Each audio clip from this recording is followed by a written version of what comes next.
is that we all get it. Don't give in to the pain, just keep living, cause got dreams I'm striving for. So I'm gonna live higher. I'm gonna live higher. I got dreams I'm striving. What's up, guys? It's Toby Rosario, and in today's video I wanted to break down credit. I wanted to talk about exactly how I was able to raise my credit score from a 540 to a 760, and then I'll talk about at the end why it's important to get your credit score up so you can apply for get some business funding. But before I get started, go ahead and hit that subscribe button, hit that little bell notification. That way you get notified whenever I post a new video. Also, give this video a thumbs up, give this video a like. So today I wanted to talk about credit, and to understand credit you need to understand how it's scored, right? Like what makes up your score. So this pie is based on 100%, right? We're going to break down by percentage how they determine your score. So a big chunk of your score is 35%, and that's payment history. Sorry. So I highly recommend you don't get 30 days late, right? Because once you're 30 days late, it's going to stay on your credit report. And then after a certain period of time, then it gets delinquent, then it gets collections, and that's never good, right? So from my experience, so what you can do, here's a little trick. So what you can do, let's say the statement is let's say the payment is due June 10th, right? You can technically be, you won't be considered late until it's 30 days after from that due date. So if it's June 10th, as long as you pay 30 days before that, the following month. So in other words, if it's June 10th, as long as you pay like July 8th, that's not considered late, right?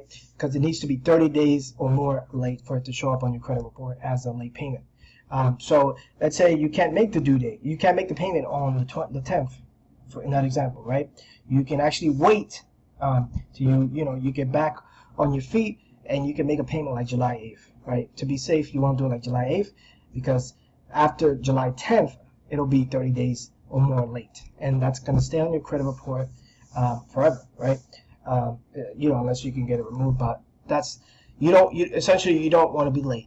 So one way to avoid that is that so if it's due the 10th of June, you can actually pay that July 8th.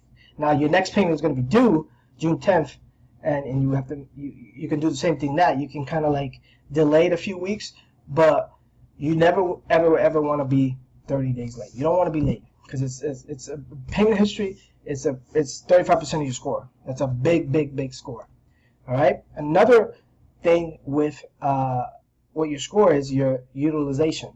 So let's say, for example, you have a $10,000 credit card, right? For number 6. Let's say you have a $10,000 credit card, and you've credited, or you used the credit card and almost maxed it out. You're using $9,000. You paid down not paid down, but you used $9,000 on that $10,000 limit.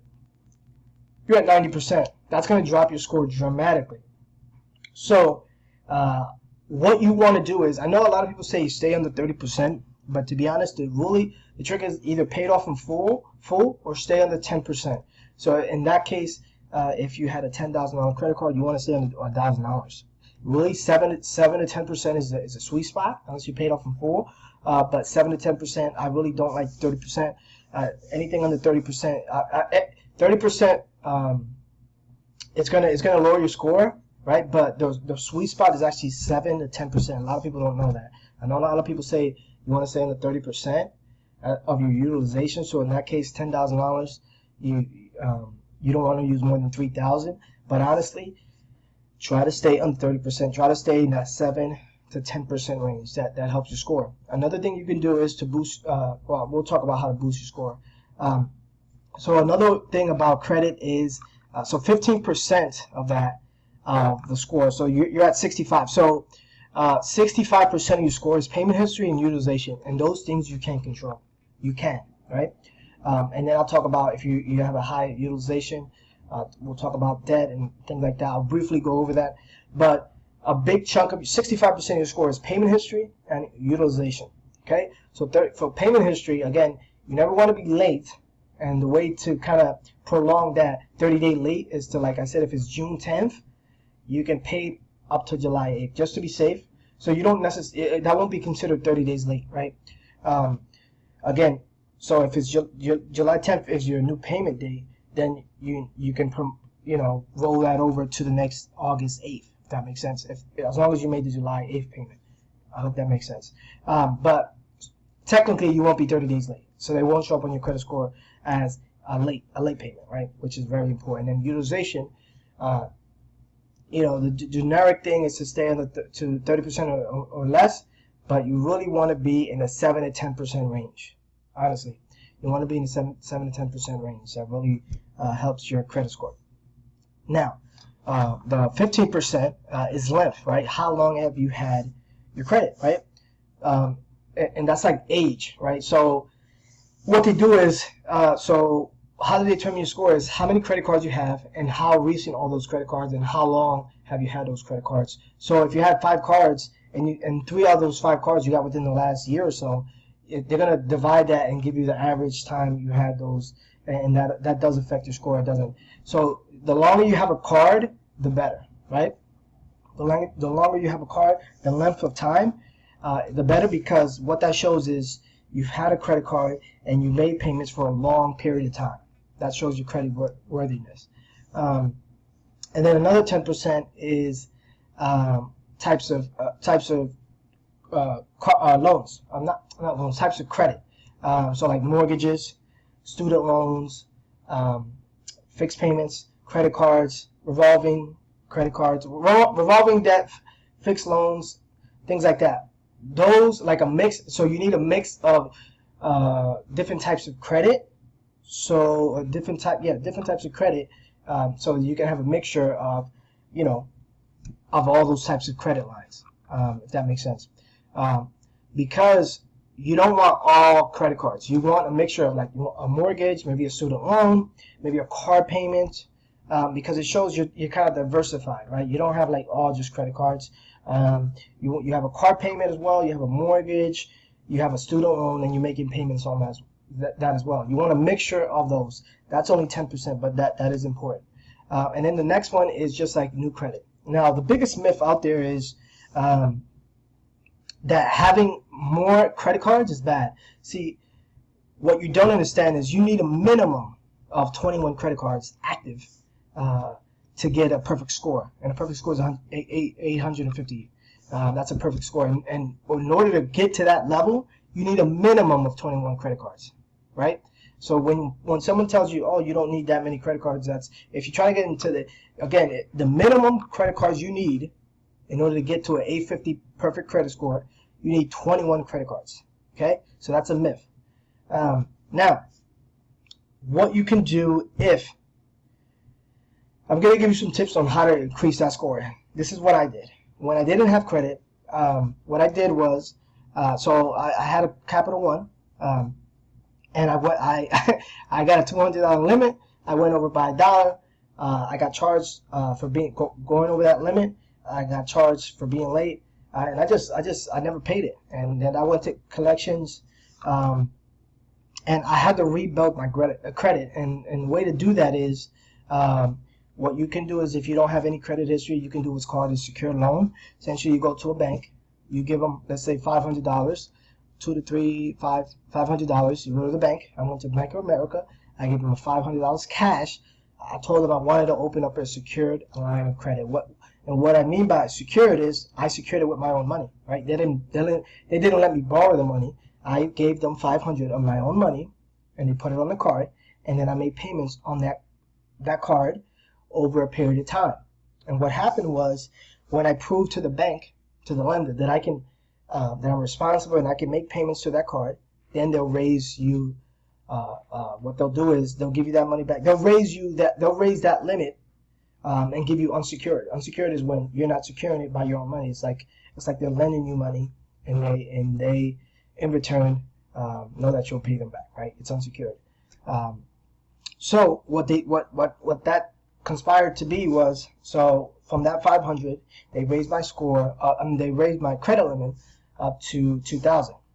Okay, then I made periods over time, and then they raised that up, and then so on and so forth. So what you can do is, if you don't have any credit, you can go to a bank you can put a deposit down and tell them you want to open up a secured line of credit.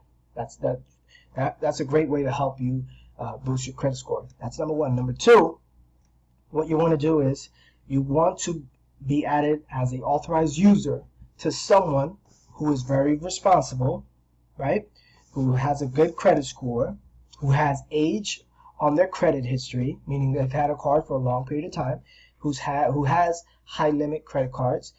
You don't need to. So what an authorized user is when, let's say, I want to add a friend of mine, right, to my account, one of my credit cards as an authorized user. Basically, all my history goes to him, right? All my credit history. So if I have a good score, it's going to reflect on him because he's an authorized user on my card. Now, the bad thing is you need to make sure that whoever is adding you as an authorized user is responsible, because if they default on that credit card, they added you as an authorized user, then that's going to reflect on you, right? So you want to make sure that this person is responsible as well. You can ask like a family member, a cousin, a best friend, tell them to add you as an authorized user, and then you get their history, okay, and their credit lines and things like that. So that does help your credit score. Now, another thing with collections, you never want to pay collections. Here's why I say that. Because what most people don't know. So let's say you have, let's use T-Mobile or Verizon. You had a cell phone bill with Verizon, and you went delinquent on that account and went to collections. So what happens is, and that T-Mobile wrote it off, Verizon wrote it off as a chargeback. What that means is they wrote that down for their taxes as a loss, right? Charge off. Then ABC Collection purchased that collection. Let's say it was $200. They purchased it for 20 cents on the dollar. They bought it for $20. Then they skip trace your information. Skip trace is when they run a search on how to get your most recent number, most recent address. That's how they do it. They use software, TLO, LexisNexis, to find out the most recent contact information for you, and that's how collectors are able to find you. So that collection company is going to reach out to you and try to collect that debt. Now, you never ever want to. So when they say, "Hey, am I speaking with Toby Rosario?" you never want to say yes, because their lines are recorded, and once you admit to that debt, they got you on the hook, right? They have proof that you accepted, you admitted to that debt. Now you are responsible. What you don't understand, you didn't sign an agreement with that collection company. You signed an agreement with Verizon, right? In that example, there's no legal document with you and that collection agency. But once you accept and admit to that collection, then they got you on the hook, right? Then you're responsible for that collection. And also, there is a statute of where, depending on what state, it's anywhere between 5 to 7 years where it'll eventually just drop off, right? There's a statute of limitations where that is essentially forgiven. But if a collection agency is calling you for a debt, if they say, "Oh, am I speaking with this person?" You never want to give them your name. You always want to say, if you just don't want to give them that. You can just hang up, honestly, if it sounds like a collection company, because once they hear that, and once you admit that, yeah, this is Toby Rosario, this call is reference to collect a debt, that's it. You're on the hook because you just admitted to that. You just accepted that debt, right? So that's a trick. You don't want to. You don't have to pay a collection, and if you do want to pay a collection, what you can do is what's called a payment for deletion. Okay, what does that mean? So let's say with this ABC collection, you admit you want to pay this collection off, right? What you can do is called payment for deletion. You have to get something in writing from that collection company that only if I agree to pay this debt, you will remove this from my credit report. If and only if you do that, I will pay this debt off. So you can do that payment for deletion. You need something in writing, and then you can they'll go ahead and remove it if you get something in writing. Because if you don't get something in writing, you'll pay that collection, and it'll still show up on your credit report. So either way, you're fucked. So you want to make sure that if you do agree to pay that collection, you want to get something in writing from that company that if you're agreeing to pay this debt only if they remove that collection from my credit report. So that's that. I know I might be like all over the place. I just have so much. So anything that comes to my head, I'll just blur it out. So you can do that. And another thing is that, like I said, it does after a certain period, it'll just fall off. But when you admit to that debt, it restarts. So let's say you're on the 5th year, and in the 5th year, ABC Collection calls you and they say, "Is this Toby, whatever? This is Toby Rosario. I'm calling. This is in reference to collect the debt." And you say, "Yeah, okay." Once you agree to that, then the clock starts again. You have to wait another 5 to 7 years for that to drop off your credit report. So that's another trick.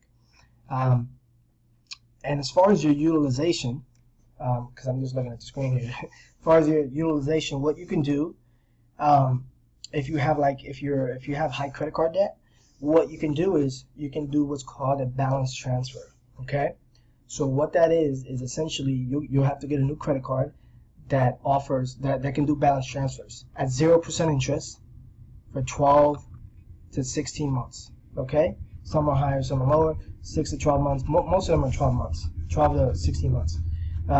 What that is, so what you'll do is you essentially transfer. Let's say you have a $2,000 credit card, right? And you're maxed out, right? You're paying all this high interest, which is typically anywhere between 24 to 27% on a typical credit card, right?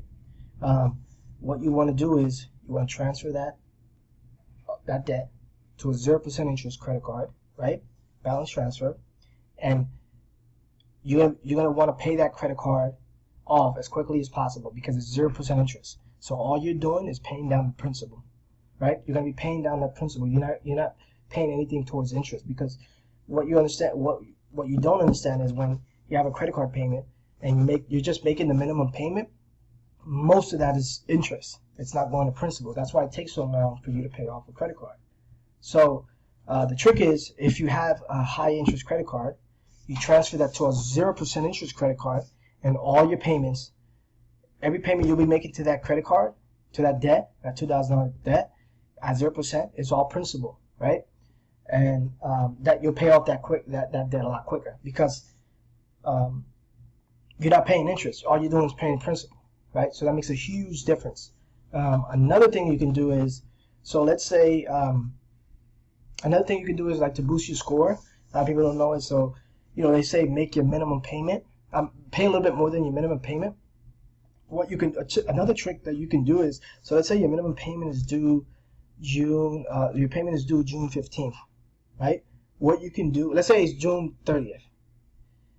You make 2 payments in that pay period, in that payment statement month, 2 payments instead of your minimum payments. That boosts up your score as well. So let's say your payment is due June 30th, and you pay June 15th, and then like June 28th or June 30th, you make 2 payments in that month.